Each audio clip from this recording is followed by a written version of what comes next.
With so many legal questions floating around, we want to bring in Richard Painter, who's a former chief ethics lawyer for President George W. Bush. He's also a professor at the University of Minnesota Law School. Richard Painter, welcome to the programme. First up, so Donald Trump, he wants to stop the vote counting. Can he? No, President Trump cannot stop the vote counting. The vote counting is determined under state law. And many of these states, including Pennsylvania, have provided that the votes shall be counted at least up through Friday, the votes that are received from the mail-in ballots. They also have not counted all of the votes that were cast today. In the United States, as in most representative democracies, after we vote, we count every single vote. And the president, nobody else, can go into court and simply stop the counting of the votes.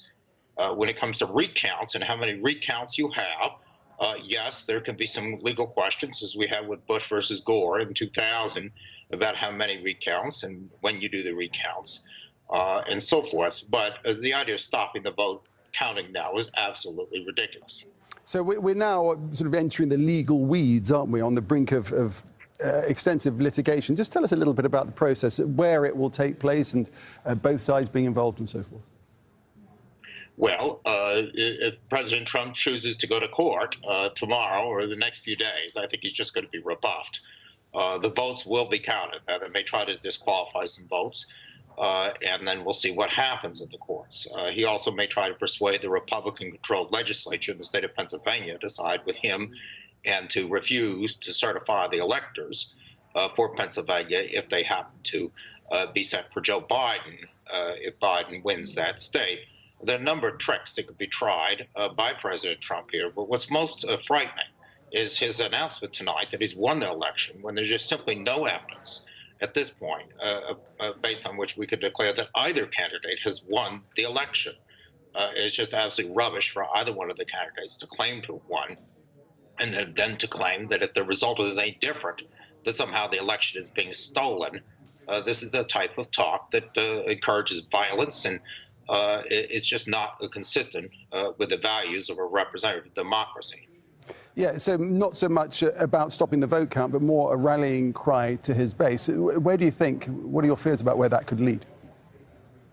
Well, we'd see what happens. I mean, yes, there's some violent people out there on the extreme right, as there are on the extreme left, certainly looking for trouble.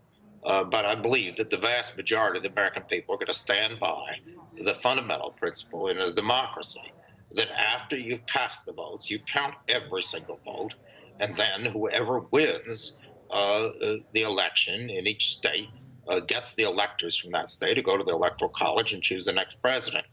We have a system set forth in our Constitution, and we need to abide by it. I believe the vast majority of the American people, Republican and Democrat, are going to insist that we stick to the process.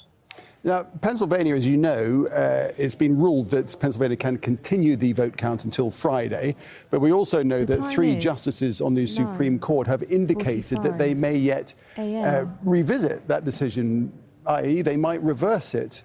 If they did, what would be your reaction to that? Well, they might, but I would be very surprised, very, very surprised to see the justices of the United States Supreme Court reverse state law. It's very clearly set forth in Pennsylvania state law, and the Pennsylvania Supreme Court agrees that that's an enforceable law. For the United States Supreme Court to come in and say something different would be really quite shocking, particularly if the justice just appointed to the court by President Trump, Amy Coney Barrett, were to vote in Donald Trump's favor and overturn the rulings of the Pennsylvania Supreme Court. But of course, here we're many steps ahead of ourselves. I believe we're going to count every vote. The Pennsylvania Supreme Court would have a first crack at that issue. And as I say, I don't see the Supreme Court of the United States simply handing this election to Donald Trump, even though he has appointed 3 of those justices on the court. Richard Painter, thanks very much indeed. Richard Painter joining us from St. Paul in Minnesota.